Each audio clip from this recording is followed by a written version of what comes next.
este montaje eléctrico vamos a cablear sensores de diferente tipología y configuración para controlar una carga en el circuito de potencia.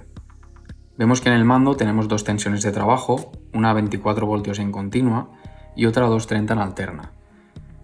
Como los sensores trabajan en un rango de 10 a 30 voltios en continua, hemos escogido una fuente de alimentación de 24 y por eso esta tensión de trabajo. La de 230 porque la bobina del relé auxiliar del contactor de los pilotos funcionan a 230. Analizando los sensores vemos que tenemos dos PNP, uno a 3 hilos capacitivo, otro a 4 hilos fotoeléctrico, del cual emplearemos solo 3, la complementaria no la vamos a gastar, dos NPN, uno inductivo a 3 hilos y uno a 3 hilos.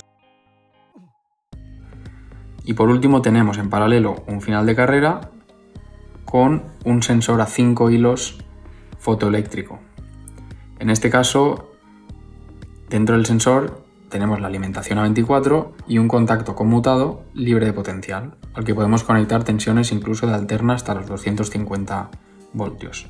Cuando cualquiera de los dos sensores PNP detecte, alimentaremos la bobina de KA1 y esto hará que se encienda el piloto verde y le llegue tensión a la bobina de KM1, alimentando la carga en el circuito de potencia.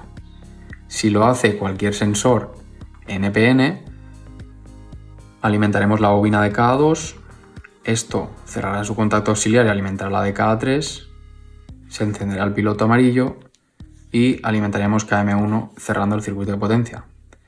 Por último tenemos el sensor de 5 hilos fotoeléctrico y el final de carrera. Si este detecta, encenderá el piloto rojo y si detecta el final de carrera, también, no teniendo efectos sobre el circuito de potencia. Es decir, solo los PNP y NPN controlan el circuito de potencia. Vemos que nada más dar tensión se enciende el piloto rojo. Esto es porque el sensor fotoeléctrico de 5 hilos no tiene un catadrio óptico enfrente y el haz de luz no le llega, por lo tanto, de vuelta al receptor que está aquí. Por lo tanto, es como si estuviera detectando un objeto. Luego, cuando lo cambie y lo ponga aquí, veremos cómo se apaga.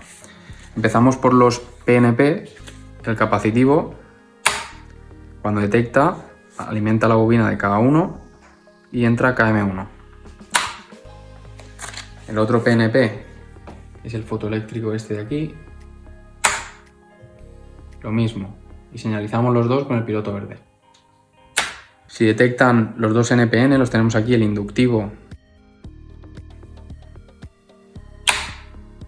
entra, en este caso, KA2, KA3 y este hace que entre el piloto amarillo, se encienda y que entre KM1. Lo mismo pasará con el inductivo.